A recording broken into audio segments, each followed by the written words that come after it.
Assalamualaikum dan salam sejahtera saya ucapkan kepada Dr. Nur Atikah dan rakan-rakan yang saya kasihi sekalian. Pada hari ini, kami kumpulan 1 akan membentangkan projek akhir kami iaitu Genting Malaysia Berhad.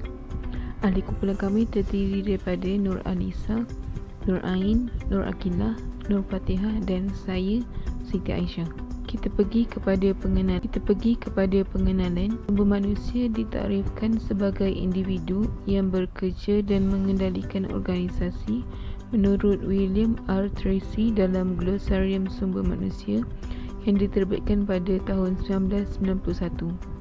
Sumber manusia juga merangkumi individu, pekerja dan ahli di dalam sesebuah organisasi.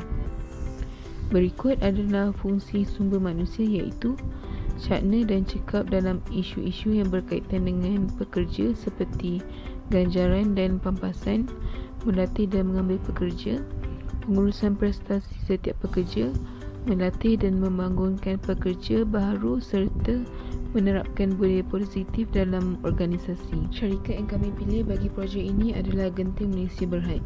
Syarikat ini amat terkenal di kalangan penduduk Malaysia maupun pelancong di luar negara oleh kerana inovasi mereka yang kreatif sejak dahulu lagi dalam membangunkan sektor perniagaan, pelancongan dan hiburan. Pemilihan syarikat ini dibuat bertujuan untuk yang pertama, mengenal pasti isu dan permasalahan sumber manusia yang dihadapi. Yang kedua, melihat hasil kajian dan hasil kajian lepas. Dan akhir sekali, mengenal pasti cadangan penambahbaikan yang boleh dilaksanakan. Sekian sahaja daripada saya mempersilakan pembentang yang seterusnya. Baiklah, untuk latar belakang syarikat, Genting Malaysia Berhad mula ditubuhkan pada tahun 1980 di Malaysia dan dahulu mereka lebih dikenali dengan nama Resorts World Sendirian Berhad. Setelah itu, kategori syarikat mereka ditukar menjadi syarikat awam pada tahun 1989 dan nama syarikat tersebut telah ditukar kepada Genting Malaysia Berhad yang kekal sehingga kini. Lokasi ibu pejabat Genting Malaysia Berhad terletak di Jalan Sultan Ismail, Bukit Bintang, Kuala Lumpur. Genting Malaysia Berhad majoritinya terlibat dalam perniagaan pelancongan, hiburan dan hospitality.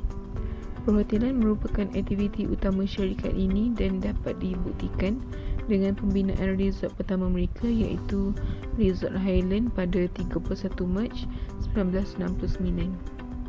Pembinaan ini telah membawa kemajuan kepada Genting Malaysia Berhad sehingga kini. Dan jika kita lihat pada hari ini, Genting Malaysia Berhad telah mempunyai beberapa buah hotel di Genting Highland seperti Genting Hotel, Resort Hotel, Awana Genting dan First World Hotel. Syarikat ini juga terlibat dalam pembinaan taman tema permainan, kasino dan pusat peranginan di tepi laut selama lebih 50 tahun. Saya mempersilakan Nur Ain untuk menerangkan analisis SWOT. Analisis SWOT. Yang pertama adalah kekuatan, strength. Syarikat Genting Highland merupakan syarikat multinasional terkemuka Malaysia yang komited untuk terus berkembang kukuh dan syarikat pengurusan terbaik di Asia. Mereka mempunyai lebih 62,000 pekerja, 11,000 ekar tanah peranginan utama dan lebih daripada 238,400 hektar tanah ladang.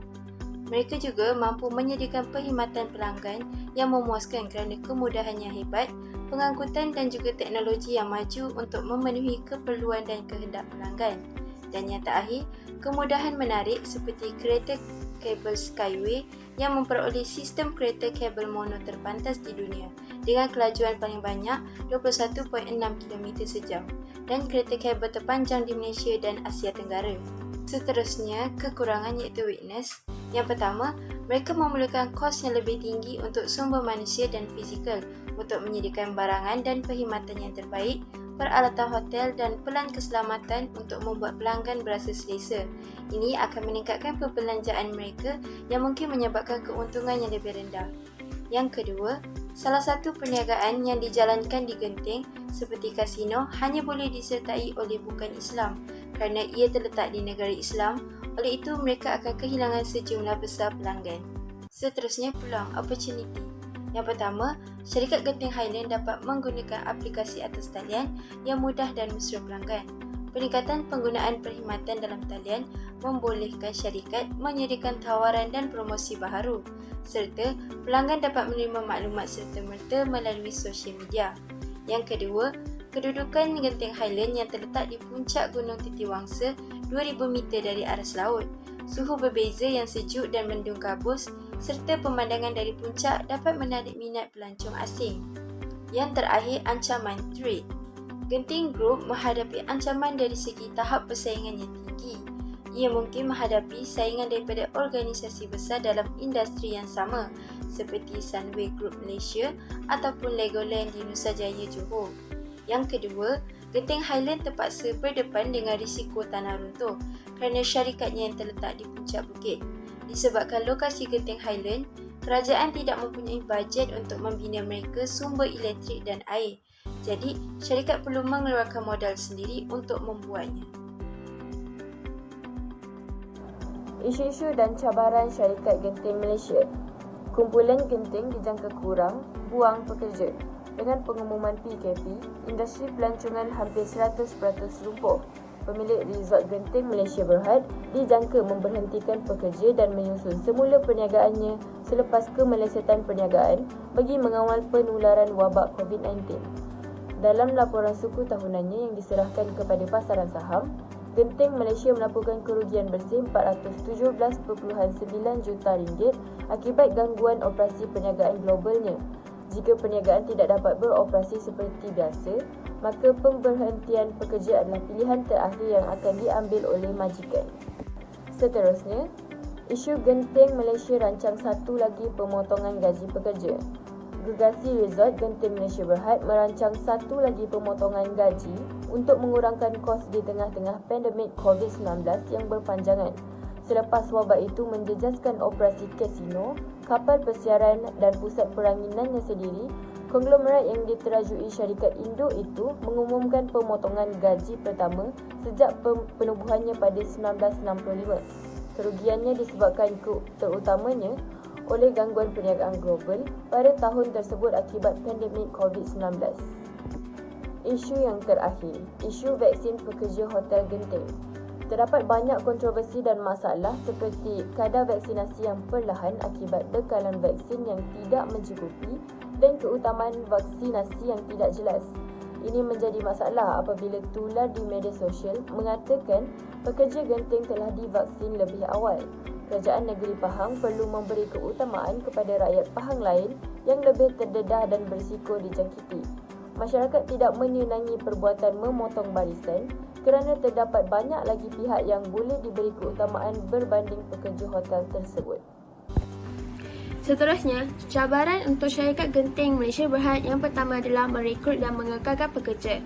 Syarikat tidak mempunyai belanjawan yang kukuh untuk menanggung semua liabiliti pada musim pandemik. Maka, cabaran pengurusan sumber manusia adalah membuang pekerja pada musim pandemik. Pengurusan sumber manusia perlu mengawal dalam membayari gaji bulanan pekerja, kenaikan dan pangkat pekerja mengikut belanjawan syarikat. Akhirnya, syarikat terpaksa membuang lebihan pekerja dan memberi skim pemberhentian secara sukarela. Cabaran kedua adalah isu vaksin. Pengurusan sumber manusia memberi pencerahan dan pendedahan kepada pekerja tentang pengambilan dos vaksin secara lisan. Memastikan keselamatan dan kesihatan pekerja terjamin iaitu memeriksa dan memastikan setiap pekerja mendapat dos vaksin yang secukupnya. Pengurusan sumber manusia merancang kos langsung iaitu pembayaran dos vaksin bagi setiap pekerja. Walaupun syarikat menanggung kos dos, tetapi ianya akan memberi keuntungan kepada syarikat pada masa hadapan kerana aspek kesihatan setiap pekerja adalah terjamin. Cabaran terakhir adalah pemotongan gaji pekerja. Cabaran syarikat Genting Malaysia Berhad adalah dari aspek keperluan kehadiran bekerja bagi pekerja, pembayaran gaji penuh kepada pekerja, isu cuti bekerja tanpa gaji dan kaedah bekerja dari rumah. Syarikat mengalami kekurangan pertukaran maklumat dan hubungan perniagaan yang menentukan kompetitif gaji organisasi. Maka, pengurusan sumber manusia syarikat menghadapi isu-isu pekerja seperti memprotes potongan gaji dan mengawal perubahan keadaan pekerja pada musim pandemik. Daripada hasil kajian terdahulu dalam syarikat McDonald's Malaysia, terdapat dua isu utama yang dibincangkan. Isu pertama adalah gangguan dan ancaman di tempat kerja. Pada tahun 2014, kempen memboikot McDonald's diadakan pada hari Jumaat sebagai bantahan terhadap syarikat ini yang difitnah menyalurkan dana dan yuran franchise kepada Israel yang melakukan kekejaman terhadap rakyat Palestin. Kesannya, apabila para pekerjanya yang kesemuanya adalah rakyat Malaysia terpaksa berhadapan dengan gangguan, ancaman dan pencabulan secara lisan. Syarikat McDonald's Malaysia juga mengalami kerugian akibat vandalisme yang dilakukan di premis makanan yang menyebabkan mereka terpaksa memberhentikan operasi pada hari tersebut dan juga menanggung kos pembaikan serta pembersihan. Bagaimanapun, syarikat McDonald's Malaysia telah mengambil tindakan yang tegas dengan membuat laporan polis terhadap lebih 20 individu dan organisasi kerana memfitnah syarikat McDonald's Malaysia yang kononnya menyalurkan dana kepada Israel.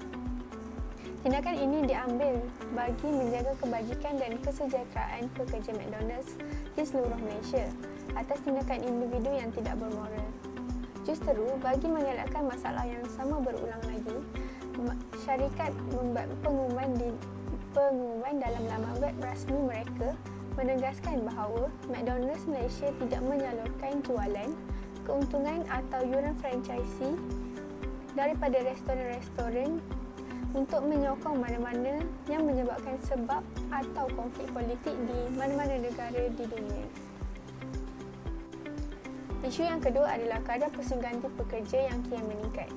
Sepanjang McDonald's ditubuhkan, bilangan pemberhentian pekerja adalah tinggi yang menyebabkan operasi pengeluaran tidak mencapai sasaran pengeluaran dan menyebabkan kualiti makanan yang dikeluarkan berkurangan serta menyebabkan kerugian kepada organisasi.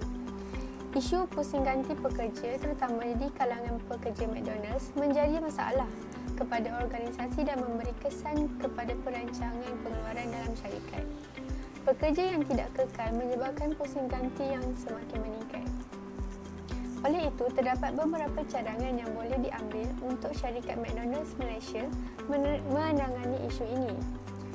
Yang pertama adalah mengadakan job rotation, di mana kaedah kelatihan yang memerlukan seseorang pekerja untuk berpindah dari stesen ke stesen yang lain.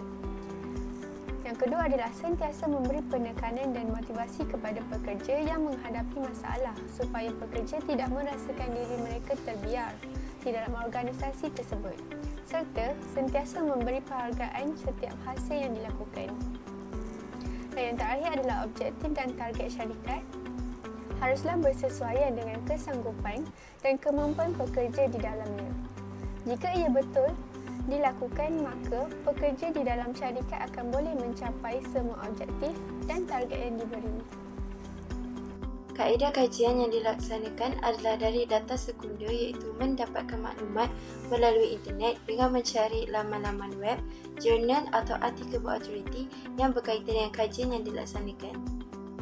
Kesimpulannya, kita dapat lihat bahawa berlakunya pandemik COVID-19 telah merencatkan kesihatan dan pertumbuhan ekonomi bagi pelbagai sektor industri. Kesannya, semua syarikat mengalami kesukaran bagi memenuhi keperluan dan mengekalkan pekerja kerana gangguan kewangan. Malah, ramai pekerja yang dibuang secara serta-merta kerana tindakan ini. Maka, pengurus sumber manusia perlu memainkan peranan yang penting bagi merancang strategi atau cara mengatasi keadaan yang tidak menentu, terutama yang berkait dengan pekerja supaya tidak berlaku konflik atau masalah. Sekian sahaja daripada kumpulan kami. Terima kasih.